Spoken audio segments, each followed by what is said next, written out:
nosotros. Bien, y yo no sé si escuchó antes todo lo que dije de él, no quiero reiterarlo, pero usted lo sabe, ¿eh? Lorenzo Lasso es un hombre realmente muy reconocido, un analista de primer orden a nivel internacional, ni le cuento en México, y tenemos el privilegio de contar con su amistad. Querido Lorenzo, creo que ahora sí te vamos a escuchar. A ver, ¿me escuchas? Mi querido Miguel, qué gusto saludarte en este periodo de Hanukkah que siempre es muy emocionante, muy emotivo. Y pues, ¿qué puedo decirle a Argentina en esta época hablando de emociones, verdad? Así que, pues todo el cariño, todo el respeto y sobre todo mi aprecio contigo, Miguel, a tus órdenes. Qué gusto de oírte. Gracias, gracias por estos deseos y claro, mucha luz en el mundo, no solo por Hanukkah, sino por esta Navidad y por este fin de año que está ya tan próximo. Pero hay temas, ¿eh? Siempre, querido Lorenzo, de los diversos colores más allá de un torneo de fútbol, hay otros torneos más complejos y hablar de Perú es hablar, como me decía un analista amigo hace poco, de la estable inestabilidad que tiene permanentemente Perú en lo que hace su política. Y en este caso, además, claro, también nuestros países con algunas preguntas que debemos formularnos. México, Colombia, Argentina y Bolivia. Sí, sí, este es el cuadro de nuestra... de este torneo, por decirlo así, el grupo que hemos elegido. Bueno, han firmado una declaración de apoyo a Pedro Castillo, un presidente que intentó un autogolpe, y no solo que han firmado esa declaración de apoyo, sino que luego México en este caso, bueno, dándole de alguna manera asilo a la familia y a Pedro Castillo y bueno, desde el Perú se ha llamado al embajador de México, el embajador para que deje el país en 72 horas a partir de esta situación. ¿Qué dirías, querido Lorenzo? Pues mire, yo veo primero que nada que la inestabilidad política del Perú es parte de su sistema político. Recordemos que en el 2019 el presidente Vizcarra disolvía el Parlamento y recordemos que de los expresidentes vivos del Perú, varios de ellos están consignados por delitos de distinto tipo, algunos de corrupción, otros de carácter más político, y uno de ellos pues no fue ni siquiera estuvo dispuesto a que lo arrestaran, sino que Alan García optó por la salida lamentablemente fácil del suicidio para evitar cualquier procedimiento de carácter legal que afectara más pues ya su situación política. ¿Esto qué sucede con Pedro Castillo? Pedro Castillo llega en esta oleada de estas izquierdas progresistas latinoamericanas que vienen como reacción a la falta de resultados que han dado gobiernos de distintos colores en distintas partes de Latinoamérica para resolver el problema de la pobreza. Y vemos una oleada de un proyecto político ideológico muy concreto que busca, por decirlo así, restaurar un sistema político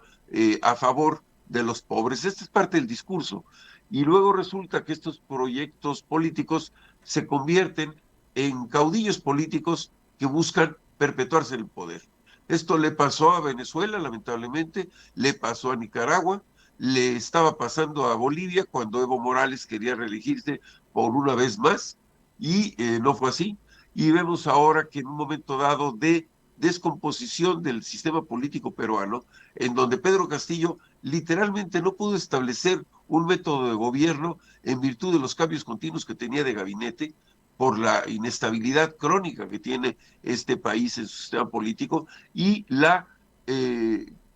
cláusula constitucional en donde el Congreso puede, así como el presidente puede disolver el Congreso puede desconocer al presidente y deponerlo. Y en este forcejeo de poder, literalmente, Pedro Castillo no le autorizó el Congreso venir a México para hacer la transición de la CELAC. Y luego deciden los presidentes de CELAC ir a Perú a hacer la entrega de esta organización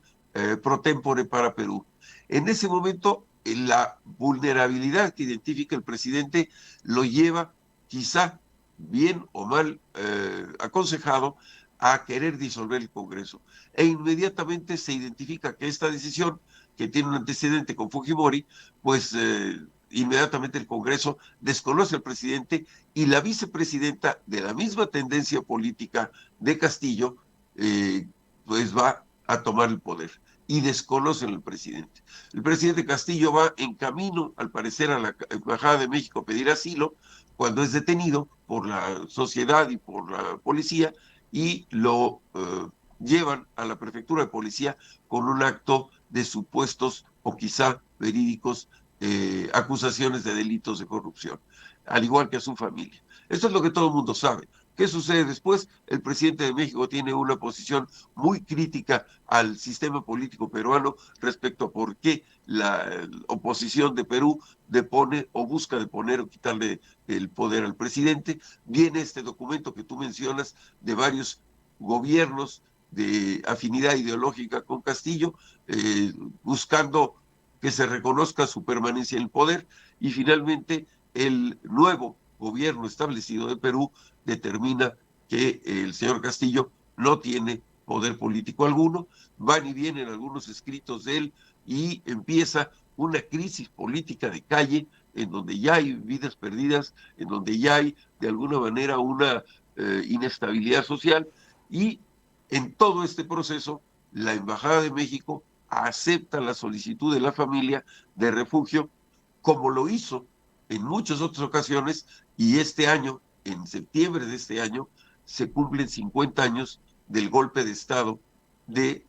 Chile, en donde pierde la vida Salvador Allende, y México le da asilo a la familia de Salvador Allende en el periodo de la dictadura de Pinochet. México ha sido siempre y tiene esta política de asilo político para todos los perseguidos. Recordemos que en su momento León Trotsky estuvo asilado en México. En algún breve tiempo, el propio Shah de Irán, por alguna presión extranjera, aunque México pidió que se retirara tiempo después,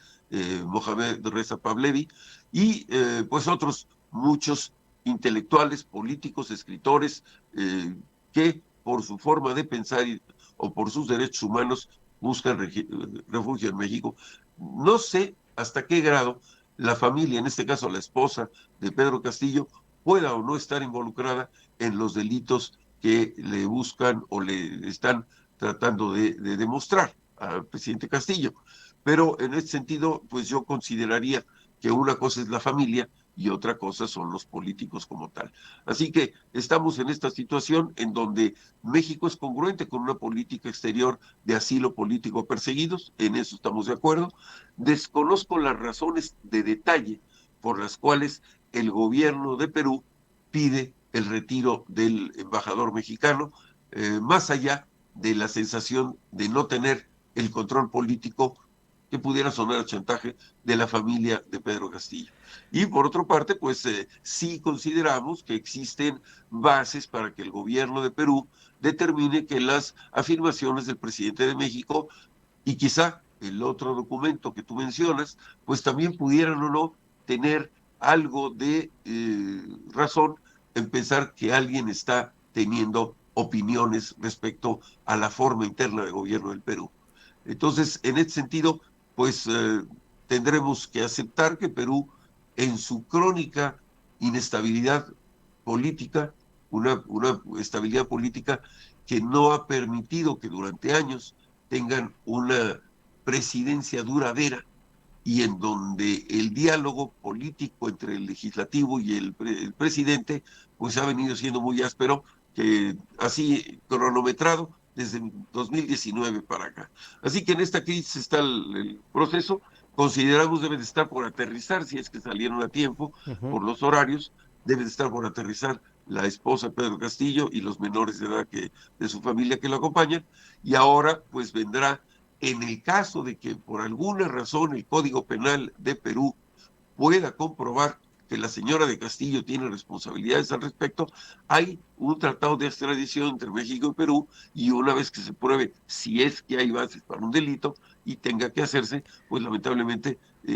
tendrían entonces que ejercer dicho tratado de extradición. Eso es en resumen, pues todo el proceso Y no acaba esta historia, mi querido Miguel, sabemos que estos vaivenes políticos tienen su dinámica. Lorenzo, quiero nada más tocar de todo lo que has dicho un aspecto. Una cosa fueron los golpes de Estado que conocimos producto de los golpes militares y persecuciones incluso políticas, pero sobre todo a partir de esa fuerza militar. Y otra son las situaciones que se dan en estas democracias tan débiles, como por ejemplo en Perú, donde no hay casi hoy partidos políticos, está totalmente atomizado, partidos destruidos, y en esta crónica que has dicho y que has compartido tan claramente de lo que ocurre en un país donde la inestabilidad política hace esto permanentemente. Ahora, pocos podrían pensar de lo que hemos recibido de Perú, de que hay una persecución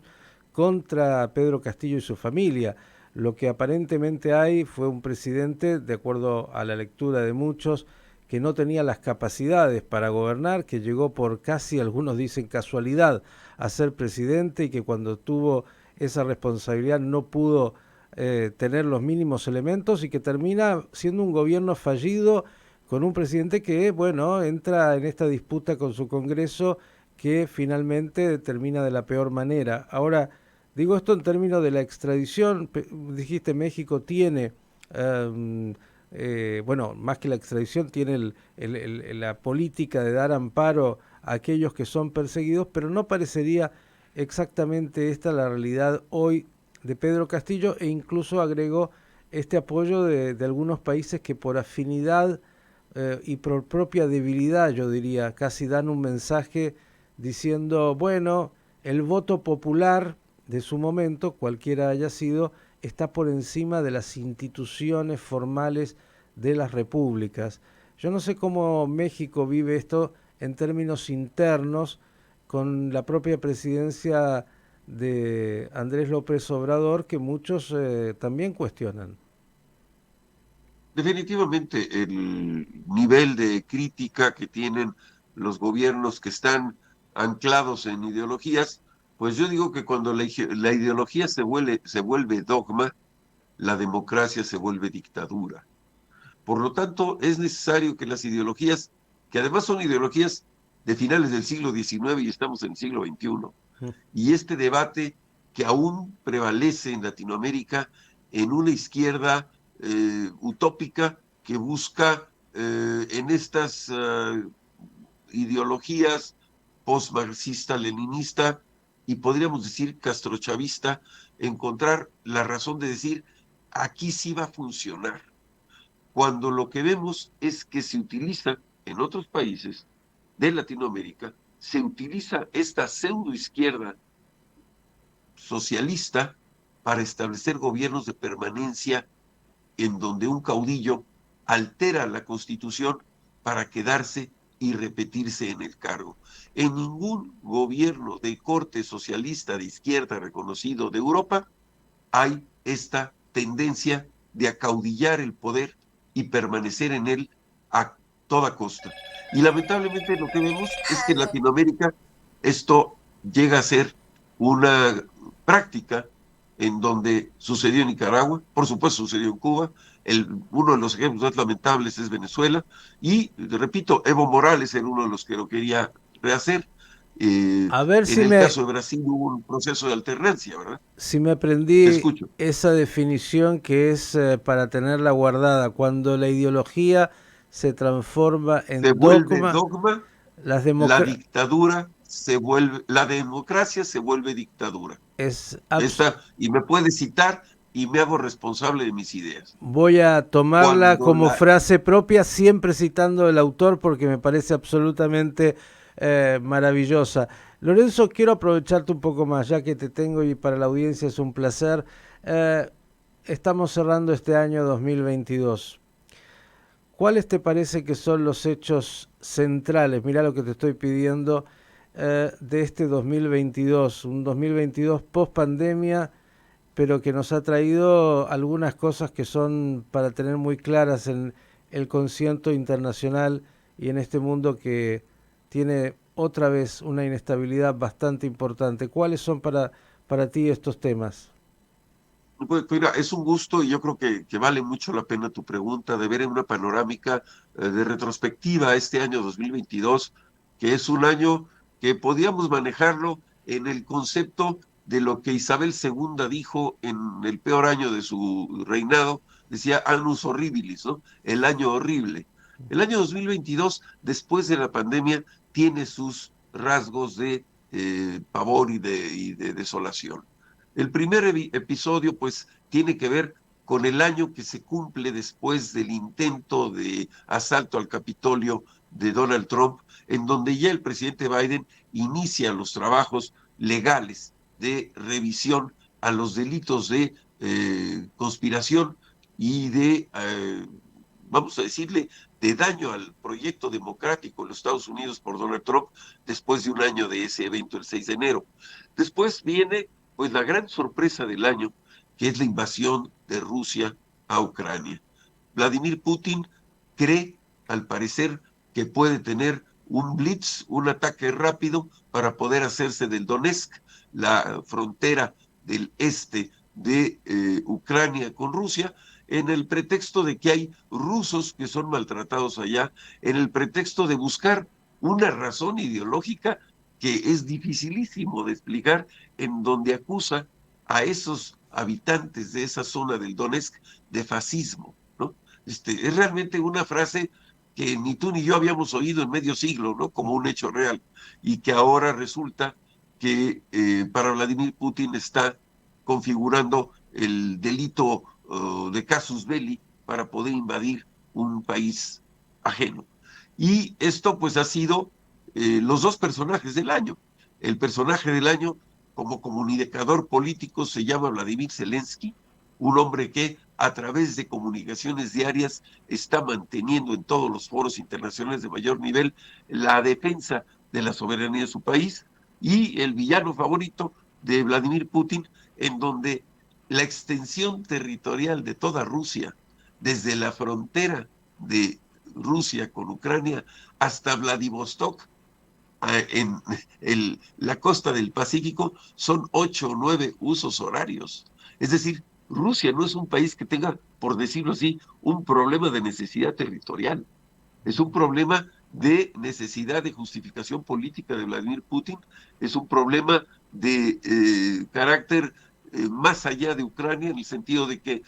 considera que la frontera de Ucrania con Moscú es muy vulnerable para Moscú, y que en el caso de que Ucrania pudiera o no ser aceptada en la OTAN, un misil de la OTAN en territorio ucraniano tardaría 3 minutos en llegar a Moscú y no permitiría que el sistema de defensa aérea, estos techos de defensa de blindajes, pues pudiera funcionar. Y esto, pues es el problema sobre el cual Vladimir Putin considera que el Donetsk es una zona que le corresponde a Rusia. Otro de los elementos importantes es, en este caso de permanencia en el poder, la reelección por tercera vez de Xi Jinping, el presidente de China. Esto le da no solamente este poder que ya tiene omnímodo entre poder económico, poder político y poder militar en China, sino también el hecho de buscar este proyecto de una sola China, en donde ya con la anexión y la presión sobre las áreas de libertad de Hong Kong, ahora lo llevan a querer retomar el control de Taiwán. Y esto nos lleva a la decisión de fin de año más sorprendente, que es el anuncio de Japón, después del fin de la guerra, de invertir el 2% de su Producto Interno Bruto en los siguientes 5 años, 312,000 millones de dólares. Voy a repetir la cifra: 312,000, 318,000, por ahí, millones de dólares de aquí al año 2027 en armamento de defensa, dice Japón, por la expansión territorial potencial que tiene China sobre Taiwán, por las maniobras que ha hecho China en el mar de Japón y en otras áreas, y por el hecho de que, con acuerdo de los Estados Unidos, en donde tienen alrededor de 25 o 50,000 tropas en Guam y en otras zonas de Japón, pues ahora Japón puede, busca y desea ser la tercera fuerza militar del mundo, con el criterio que es de defensa y excluyendo armas nucleares, en el entendido que China, Rusia y Corea del Norte, sus vecinos, tienen armas nucleares. Por otro lado, vemos que China misma pues no ha podido contener ni superar el problema de COVID, que en el momento que tuvo un movimiento social importante por tener a una población 100 días guardada en total clausura, y una familia murió en un problema de un edificio que se quemó, y por estos sistemas de clausura no pudieron salvarse, ni pudieron los bomberos entrar, pues hubo una reacción social de calle, y el gobierno chino,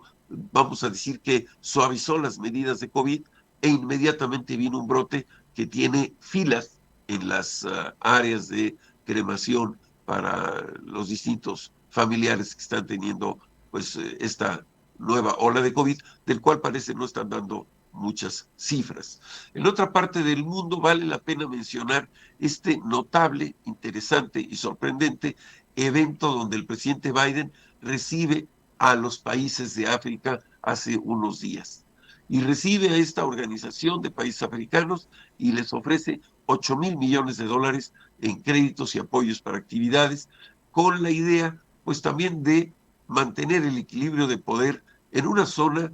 de inestabilidad política, de deshonestidad económica en muchos de los gobernantes de esa zona, y por supuesto de una estructura de asimetría económico-social,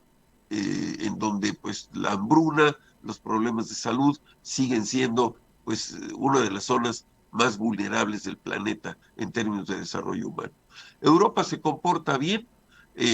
quizá una de las cosas que pudiera empezar a preocupar al británico es tenerle envidia del sistema político argentino o del mexicano,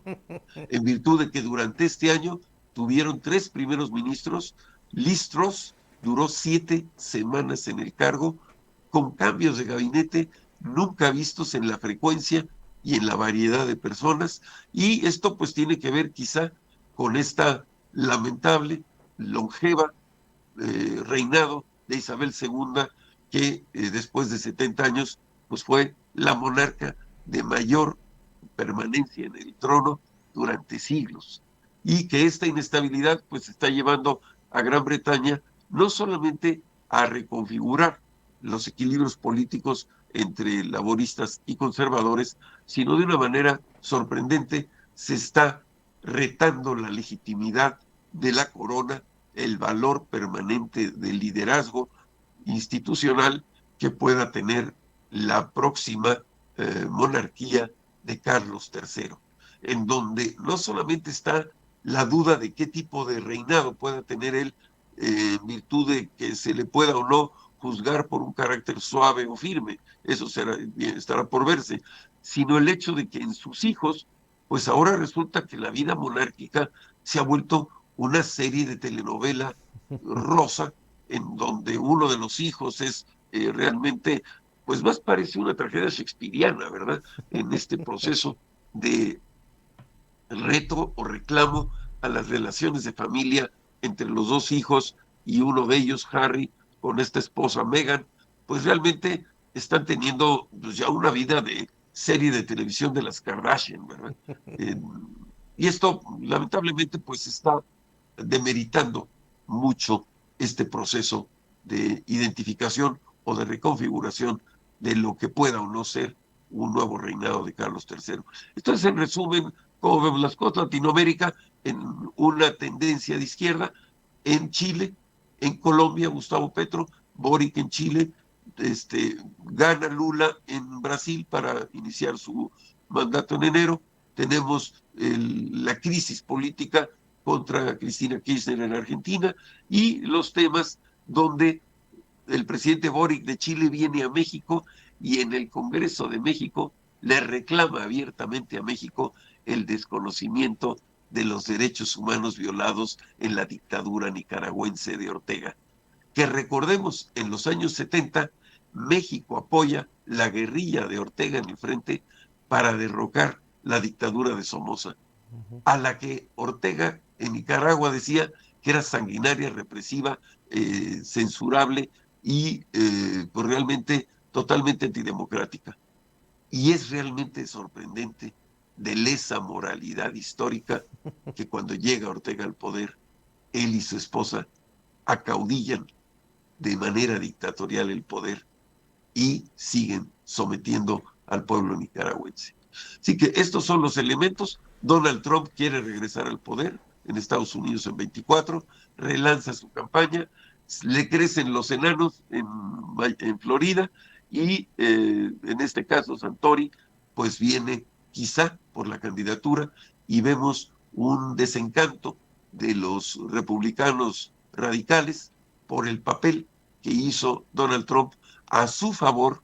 a costa de los candidatos del Partido Republicano en las elecciones intermedias, que no deja de ser el peor desempeño de un partido de oposición en una elección intermedia de los republicanos contra Biden, a quien han criticado de suave, de indeciso, pero finalmente de paso firme. Este sería, quizá, mi querido Miguel, pues mi panorámica de lo que ha sido el 2022 y estos días que quedan no están lejos de seguir haciendo historia. Qué privilegio tener amigos que a uno lo alimentan con tanto saber, con tanta sapiencia, con tanta precisión, en una retrospectiva tan clara de lo que ha sido este mundo en el 2022, como ya te has quedado casi sin voz porque tenías tanto importante para decir. En el próximo encuentro, que esperemos no sea muy lejano, y es verdad que la profecía, por lo menos en las fuentes judías, dice que después de la destrucción del templo se le dio a los tontos y a los niños, y no sos ni tonto, niño tal vez, pero no tanto, es difícil, pero bueno, a ver si hacemos una proyección de lo que puede ser en la próxima vez el 2023, y entre otras cosas con un aspecto fundamental que has mencionado cuando hablaste de Japón y otros, que siempre está latente y más en esta invasión de Rusia a Ucrania, con todo lo que ha traído y con todo lo incierto, y es ese peligro de la utilización de las armas nucleares, y eso obviamente significa para la humanidad, bueno, tal vez el colapso de la misma, pero lo vamos a dejar para una próxima. Nos vamos a quedar con esta retrospectiva tan completa de lo que es este 2022, agradeciéndote, deseándote lo mejor en el final de este año y para el que viene, y agradeciéndote por esta amistad y la posibilidad de tenerte con nosotros.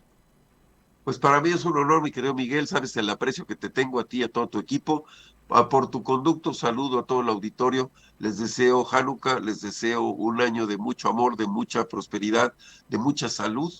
y sobre todo un año en donde haya más ideales que rencores, más éxitos que fracasos y más vida que ausencias. Y a las familias que en muchas partes del mundo van a celebrar estas fiestas con un asiento vacío por la pérdida de algún familiar, pues nuestro corazón abierto de cariño y de aprecio por estos momentos que siempre son muy emotivos. Que sea el mejor año 2023 y si no es bueno, lo hacemos bueno, Miguel. Un gran abrazo. Lorenzo Lazo, con nosotros en esta mañana de Radio High.